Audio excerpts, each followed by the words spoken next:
అన్న ముందుగా దేశం కోసం పోరాడి వీరమరణం పొందినటువంటి తెలుగు బిడ్డ వీర జవాన్ మురళీ నాయక్ గారికి నివాళులర్పిస్తూ ఆయన కుటుంబానికి వైఎస్ఆర్ కాంగ్రెస్ పార్టీ యోజన విభాగం తరపున మా ప్రగాఢ సానుభూతిని తెలియజేస్తూ ఆ కుటుంబానికి ఆ భగవంతుని మనోధైర్యం ప్రసాదించాలని ప్రార్థిస్తున్నామన్నా. ఇకపోతే ఈ మీడియా సమావేశాన్ని ఏర్పాటు చేయడానికి ముఖ్య ఉద్దేశం భగత్ సింగ్ కాలనీకి సంబంధించిన ఇళ్ల పట్టాల ఇష్యూ ఏదైతే జరుగుతూ ఉందో ఆ ఇష్యూని ఉన్న వాస్తవాలను మీడియా ద్వారా ప్రజలకు తెలియజేయాలనే ఉద్దేశంతో ఈ యొక్క మీడియా సమావేశాన్ని ఏర్పాటు చేయడం జరిగిందన్న.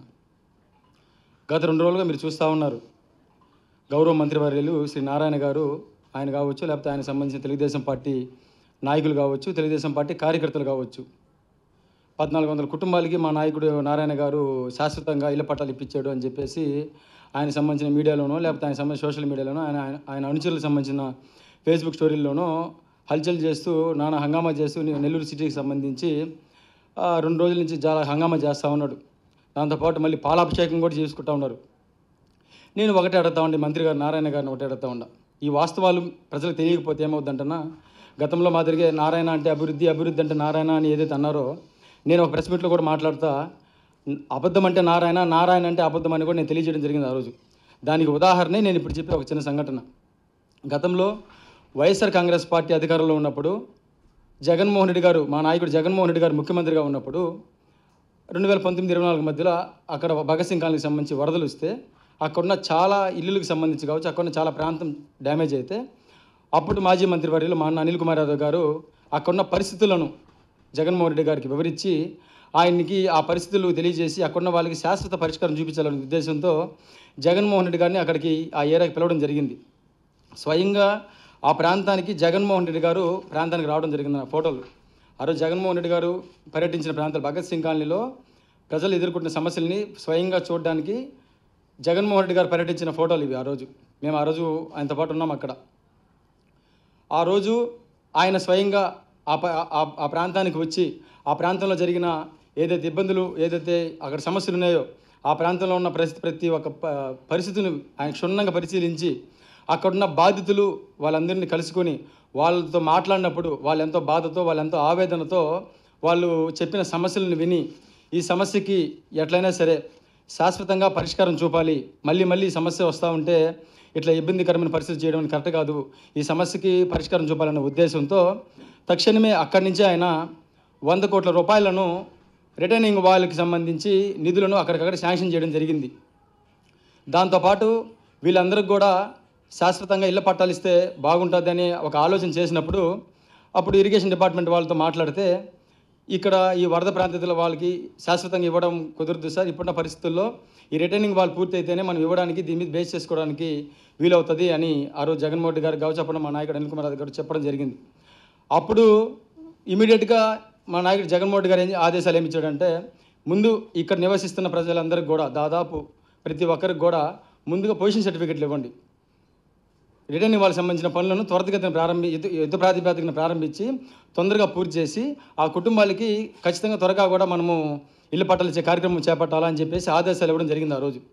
అందులో భాగంగానే దాదాపు 3500 కుటుంబాలకి పొజిషన్ సర్టిఫికెట్లు ఇవ్వడం జరిగింది. అప్పుడే ఈ 4 సంవత్సరాల్లో 90% దాకా ఈ రిటర్నింగ్ వాళ్ళు ఏదైతే ఉందో ఆ రిటర్నింగ్ వాళ్ళకి సంబంధించిన పనులు మేము పూర్తి చేయడం జరిగింది. మా గవర్నమెంట్లో, జగన్మోహన్ రెడ్డి గారి గవర్నమెంట్లో దాదాపు 90% పనులను, రిటర్నింగ్ వాళ్ళ పనులను కూడా పూర్తి చేయడం జరిగింది. అప్పుడు ఎలక్షన్ కూడా రావడం వల్ల ఆ పనులు కొంచెం నిలిచిపోవడం జరిగింది. దురదృష్టవశాత్తు మేము అధికారం కోల్పోయాం. ఆ తర్వాత వచ్చిన ఈ సంవత్సర వ్యవధి కాలంలో, ఈ సంవత్సర కాలంలో ఏ రోజు కూడా ఆ భగత్ సింగ్ కాలనీకి సంబంధించి వాళ్ళ ప్రజల సమస్యల పట్ల కావచ్చు, ఆ భగత్ సింగ్ కాలనీకి సంబంధించిన ప్రజలు ఇల్లు పట్టాలకు సంబంధించి ఏ రోజు కూడా నారాయణ గారు ఒక ఆలోచన కూడా చేసిన పరిస్థితులు లేవు. కానీ అక్కడున్న లోకల్ నాయకులు కొంతమంది ఇట్లా ఆ రోజు జగన్మోహన్ రెడ్డి గారు వచ్చినప్పుడు ఈ విధంగా చెప్పారు, ఆల్మోస్ట్ ఆల్ పనులు పూర్తి అయిపోయినాయి, మీరు కానీ ఇప్పుడు కానీ ఒక లెటర్ కానీ పెడితే ఆ లెటర్ ద్వారా ప్రతి ఒక్కరికి ఇల్లు పట్టాలు ఇచ్చే కార్యక్రమం జరుగుతుంది, అది ఆ క్రెడిట్ అంతా మనమే చేసుకున్నట్టు అవుతుంది అనేది ఒక సలహా ఇస్తే ఈ పెద్ద మనిషికి చేసాడు మంచిదే. నారాయణ గారు ఒక లెటర్ పెట్టాడు. ఆ పెట్టిన లెటర్లు కూడా ఏం పెట్టాడు, గత ప్రభుత్వంలో కట్టిన రిటర్నింగ్ వాళ్ళు 100% దాదాపు పూర్తి అయిపోయింది, ఆ 10% పనులు కూడా ఈయన ప్రత్యేక శ్రద్ధ పూర్తి చేసింది ఏమీ లేదు, ఆ 10% పనులు కూడా ఆన్గోయింగ్ ప్రాసెస్లోనే పనులు పూర్తి అయ్యి తప్పితే ఈయన ప్రత్యేక శ్రద్ధతో తీసుకుంది ఏమీ లేదు. ఆ పనులు పూర్తి అయిపోయినాయి కాబట్టి, అందరికీ పొజిషన్ సర్టిఫికెట్లు ఉన్నాయి కాబట్టి వీటిని బేస్ చేసుకొని మనము ఇల్లు పట్టాలు ఇవ్వచ్చు. ఇల్లు పట్టాలు ఇస్తే మనకు మంచి మైలేజ్ వస్తుంది. ఎందుకంటే చంద్రశేఖర్ రెడ్డి గారు కార్యకర్తలు కావచ్చు, సిటీ కాన్స్టిట్యున్సీలు దూసుకుపోతూ ఉన్నారు. ఇట్లాంటప్పుడు మనం ఇట్లా కార్యక్రమం చేస్తే మనకు ఒక మంచి మైలేజ్ వస్తుంది అనే ఒక ఉద్దేశంతో పెట్టాడు. ఈయన ఒక లెటర్ పెట్టాడు. ఇదే లెటర్ పెట్టాడు, నేను చెప్పడం కాదు. వాళ్ళు ఏ లెటర్ పెట్టారు అనేది కూడా మీరే మంత్రి గారిని అడగండి. ఆ లెటర్ చూపించమనండి. ఇరిగేషన్ డిపార్ట్మెంట్కి ఏ లెటర్ పెట్టారు అనేది మీకే తెలుస్తుంది. పెడితే ఈయన లెటర్ పెట్టాడు, క్యాబినెట్ ఆమోదించింది. సంతోషం. 14 వాళ్ళకి మంచి జరగాలన్న ఉద్దేశంతో మా జగన్మోహన్ రెడ్డి గారు ఆయన ఆశీస్సులతో వైఎస్ఆర్ కాంగ్రెస్ పార్టీ తలపెట్టిన కార్యక్రమాన్ని పూర్తి చేసే సంతోషం. కానీ మొత్తం మేమే చేసాము. ఆ పని మొత్తం మేమే పూర్తి చేసాము. రిటర్నింగ్ వాళ్ళు కూడా మా ప్రభుత్వంలోనే కట్టాము, వీళ్ళ సమస్యల పట్ల మేమే చేసాము అని చెప్పుకోవడం దౌర్భాగ్యం అని తెలియజేస్తూ ఉంటాం. నిజంగా మీకు భగత్ సింగ్ కాలనీ పట్ల, ప్రజల పట్ల కావచ్చు, అక్కడున్న స్థానికుల పట్ల మీకు అంత చిత్తశుద్ధే ఉండుంటే 2014-2019 మధ్యలో మీరే మంత్రిగా ఇదే సాగున్నారు కదా. దశాబ్ద కాలం నాటి సమస్యకి ఆ 5 సంవత్సరాల్లో మీరు ఎందుకు సమస్యకి పరిష్కారం చూపలేపారని మేము సూటిగా ప్రశ్నిస్తూ ఉండా. ఎందుకంటే కనీసం మీకు ప్రజల పట్ల కావచ్చు, ప్రజల తరపున కావచ్చు, వాళ్ళు ఎదుర్కొంటున్న సమస్యల పట్ల కావచ్చు కనీసం అవగాహన లేదు కాబట్టే మీకు దాని గురించి తెలియలేదు, మీరు దాని గురించి పట్టించుకోవాలా. మా ప్రభుత్వం అధికారంలోకి వచ్చిన తర్వాత మాకు సమస్యల పట్ల, స్థానికులు ఎదుర్కొంటున్న ఇబ్బందుల పట్ల మాకు అవగాహన ఉంది కాబట్టి ఆ సమస్యల్ని మేము పరిష్కరించే దిశగా మేము పనిచేసాం కాబట్టి ఈరోజు అన్ని పనులను మేము పూర్తి చేసుకుంటూ వస్తూ ఉన్నాం. మేము చేసిన పనులని మేము పూర్తి చేసిన పనులని మీరు చేసుకుని మీరే పూర్తి చేసినట్టు డబ్బా కొట్టుకొట్టు సోషల్ మీడియాలో బాగాలు ఉన్నట్టు మీ అనుకూల మీడియాతో చేసుకోవడం ఎంతవరకు సమంజసమో ఒకసారి ఆలోచించి తెలియజేస్తూ ఉన్నా. ఇకపోతే మొన్నటిదాకా అభివృద్ధి అంటే నారాయణ అభివృద్ధి అని చెప్పిన పెద్ద మనుషులు ఈరోజు ఆయనకి మరొక కొత్త పేరు పెట్టారు, పార్కుల మంత్రి అంట. ఆయన అభివృద్ధి నారాయణ కాదంట, పార్కుల మంత్రి. ఏందయ్యా అంటే ఆయన వచ్చిన తర్వాత పార్కులన్నీ సస్యశ్యామలంగా సుందరవనంగా తీర్చిదిద్దుతున్నాయని చెప్పేసి వచ్చి ఎప్పుడు వస్తాడో తెలియదు, ఎప్పుడు పోతాడో తెలియదు. వచ్చినప్పుడల్లా పలానా పార్క్ అంటాడు, టకటక అంటాడు, ఓపెనింగ్ అంటాడు, చేసేస్తాడు. తీరా చూస్తే అది ఎంత పెద్ద స్కామ్ అంటే, పార్కుల స్కామ్ అది ఎంత పెద్ద అంటే ఒక తెలుగుదేశం పార్టీలో స్కాములు అనేది పరిపాటిగా మారిపోయింది. కార్యకర్తల లెవెల్లో ఒక స్కాము, బి గ్రేడ్ నాయకుల్లో ఒక స్కాము, ఏ గ్రేడ్ నాయకుల్లో ఒక స్కాము. ఈ కార్యకర్త సంబంధించిన స్కామ్ ఎట్లా ఉంటుందంటే, ఇది 2019-24 మధ్యలో మా ప్రభుత్వంలో జగన్మోహన్ రెడ్డి గారి హయాంలో చేసిన పార్కులు, ఇది ఎలంబర్దిన పార్కు, ఒకటి బలిజిపాలెం పార్కు, ఇంకోటి మెట్టపాలెం పార్కు, దాదాపు 3 పార్కులకు సంబంధించి నోడా అప్రూవల్తో 2 కోట్ల పైచిలుకుతో మేము పార్కులు పూర్తి చేయడం జరిగింది. ఆ రోజు 2 కోట్ల వ్యయంతో పార్కులను పూర్తి చేయడం జరిగింది. ఈ ప్లేసులు ఈ విధంగా రావడానికి కారణం, ముందుగా అక్కడ జంగిలు, ఒక అడవిలాగా అక్కడ ఆ ప్రాంతంలో గందరగోళంగా ఉంటే దాన్ని క్లియర్ చేసుకోవడానికి స్థానికులందరూ అభ్యర్థిస్తే మా గవర్నమెంట్లో జగన్మోహన్ రెడ్డి గారి ఆశీస్సులతో ఈ యొక్క పార్కులని మేము నీట్గా దాదాపు 2 కోట్ల వ్యయంతో ఖర్చు పెట్టి కట్టించి మా ప్రభుత్వంలోనే మొదలుపెట్టే మా ప్రభుత్వంలోనే ఓపెన్ చేసాం ఈ పార్కులన్నీ కూడా. ఇవన్నీ అప్పుడు ఫోటోలు ఇవన్నీ కూడా చేసి ఆ పార్కుల మెయింటెనెన్స్ కోసం ఒక 2 మనుషుల్ని పెట్టి, ఆ పార్కుల మెయింటెనెన్స్ కోసం 2 మనుషుల్ని పెట్టి, అక్కడున్న పార్కుల్లో మంచినీళ్ళు పట్టడం కావచ్చు, గడ్డి ఏదైనా పెరిగితే దాన్ని చేయడం కోసం అని ఒక 2 మనుషుల్ని పెడితే ప్రభుత్వం అధికారం మారిన తర్వాత నుంచి, కూటమి ప్రభుత్వం అధికారం మారిన తర్వాత నుంచి అక్కడున్న పార్కులో పనిచేసే నాయకులను తీసేశారు. కొంతమంది పని వాళ్ళని తీసేశారు.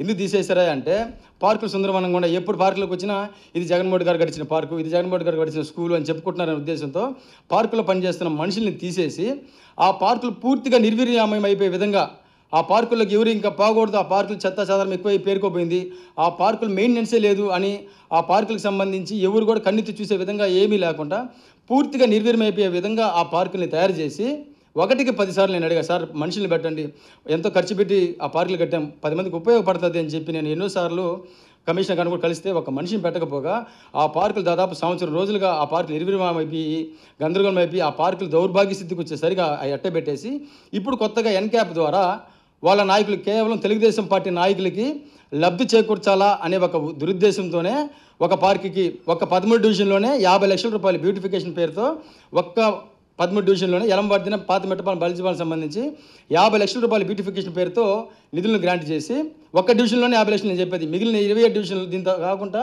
27 డివిజన్లు ఎన్ని కోట్ల రూపాయలు ఈ విధంగా జరుగుతుందో ఆలోచించండి.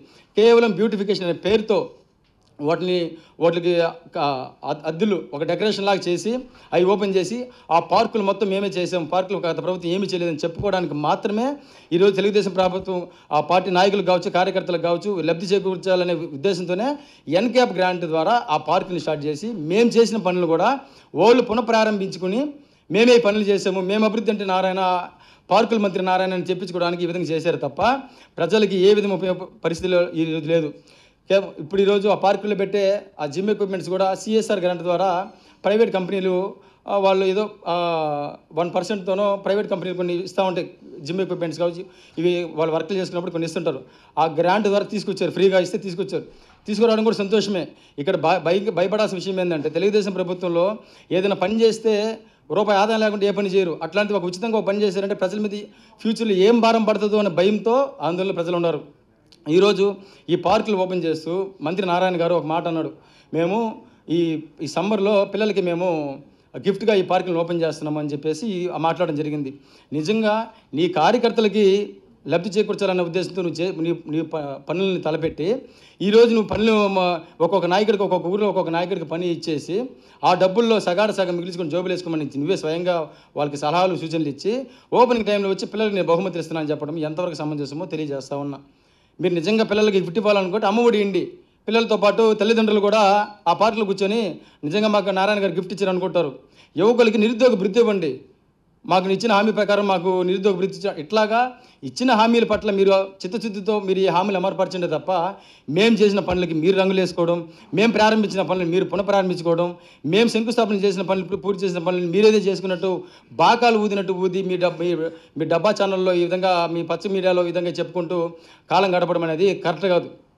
జగన్మోహన్ రెడ్డి గారి అభిమానిగా వైఎస్ఆర్ కాంగ్రెస్ పార్టీ కార్యకర్తగా ఈరోజు ఒకటే గర్వంగా మీడియా ముఖం కూడా చెప్తా ఉన్నా, మా 5 సంవత్సరాల పరిపాలనలో 2019-2024లో కరోనా లాంటి కష్టకాల పరిస్థితుల్లో కూడా 5 సంవత్సరాలు జగన్మోహన్ రెడ్డి గారి అభిమానిగా ఒకటే నేను ఛాలెంజ్ చేస్తూ ఉన్నాయి.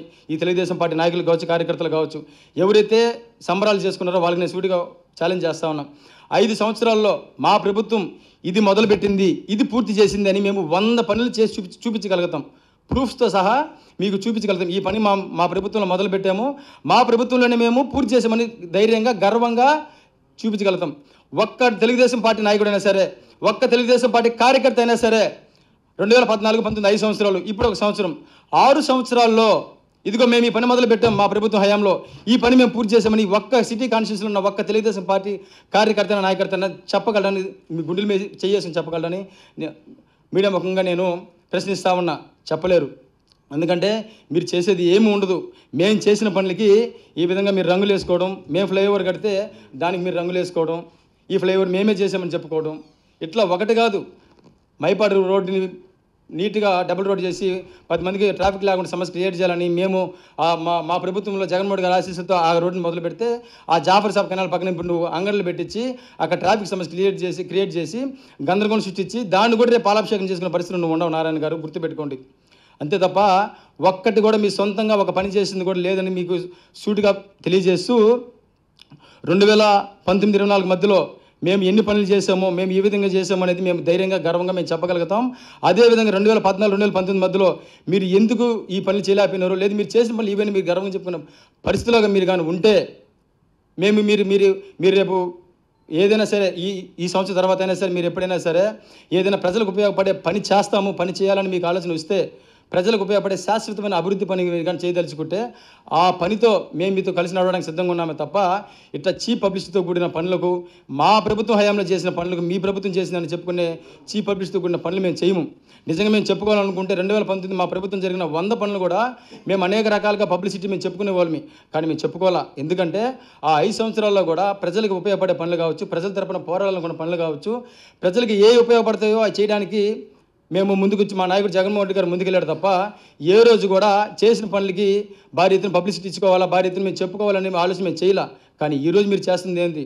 కేవలం డైవర్షన్ పాలిటిక్స్, కేవలం మేము చేసిన పనులకి మీరు రంగులు మెరుపులు దిద్దుకోవడం, మేము చేసిన పనులకి మీ పేర్లు పెట్టుకోవడం, మేము ఓపెన్ చేసిన కార్యక్రమాన్ని మీరు పునఃప్రారంభించుకోవడం, డబ్బాలు కొట్టుకోవడం తప్పితే మీరు చేసింది ఏమీ లేదని తెలియజేసుకుంటూ జగన్మోహన్ రెడ్డి గారి ప్రభుత్వంలో సస్యశ్యామలంగా ప్రజలందరూ ఎంతో సంతోషంగా ఉన్నారు. మీ కూటమి ప్రభుత్వం ఇచ్చిన సరక నరకయాతన అనిపిస్తున్నారు ప్రజలనే దానికి చిన్న ఉదాహరణే. ఆ రోజు మా ప్రభుత్వంలో మందు రేట్లు పెంచి, కరెంటు రేట్లు తగ్గించి మా నాయకుడు ప్రజల పక్షాన్ని నిలబడి ప్రజల మీద భారం పడకుండా పరిపాలన అందిస్తే, ఈరోజు మీ ప్రభుత్వం వచ్చిన తర్వాత మందు రేట్లను తగ్గించి, కరెంటు రేట్లను పెంచి ప్రజల మీద దాదాపు 11,000 కోట్ల రూపాయలను భారం వేసే పరిస్థితులు ఈరోజు మీరు ఉన్నారంటే ఇంతకంటే సిగ్గుమాలిన రాజకీయాలు నాకు తెలిసి ఈ ఆంధ్ర రాష్ట్రంలో కాదు, ఆంధ్ర రాష్ట్రం తప్ప ఇంక చుట్టుపక్కల ఏ రాష్ట్రంలో కూడా ఇలాంటి రాజకీయాలు ఉండవని తెలియజేసుకుంటూ, ఏదైనా రాజకీయాలు చేయాలనుకున్నప్పుడు హుందాగా చేయండి, అంతే తప్ప మేము చేసిన పనులకి, మేము చేయాలనుకున్న ఆలోచనలకి మీరు చేశారని చెప్పి కలరింగించుకొని మీరేదో చేయాలనే మీరు చేయలేని పనులకు కూడా మా పనులని మీకు అడ్డు పెట్టుకొని మేమే చెప్పుకోమన్నామని చెప్పేసి ఒక అబద్ధాన్ని అందంగా దాన్ని చూపించి ఆ అబద్ధాన్ని 10 సార్లు చూపిస్తే నిజమైపోద్దనే ఆలోచనతో ఉండడం చాలా తప్పు. ఇక నుంచైనా సరే హుందాతో కూడిన రాజకీయాలు చేయాలని, ప్రజలకు ఉపయోగపడే అభివృద్ధి కార్యక్రమాల్లో మమ్మల్ని భాగస్వామ్యం చేస్తే మీతో కలిసి నడవడానికి మేము సిద్ధంగా ఉన్నామని తెలియజేసుకుంటూ, మరొకసారి ఈరోజు 1400 కుటుంబాలకు సంబంధించిన ఏదైతే ఇల్లు పట్టాల సంబంధించిన ఇష్యూ ఉందో ఆ కుటుంబాలకి గతంలోనే దాదాపు వాటితో పాటు 3,800 కుటుంబాలకి మా ప్రభుత్వంలో జగన్మోహన్ గారి ఆశీస్సులతో పొజిషన్ సర్టిఫికేట్ ఇచ్చామని తెలియజేసుకుంటూ, వాస్తవాలను ఎప్పుడు కూడా ప్రజలకు తెలియజేయాలనే ఉద్దేశంతో ఈ యొక్క మీడియా సమావేశం ఏర్పాటు చేయడం జరిగింది. Thank you very much.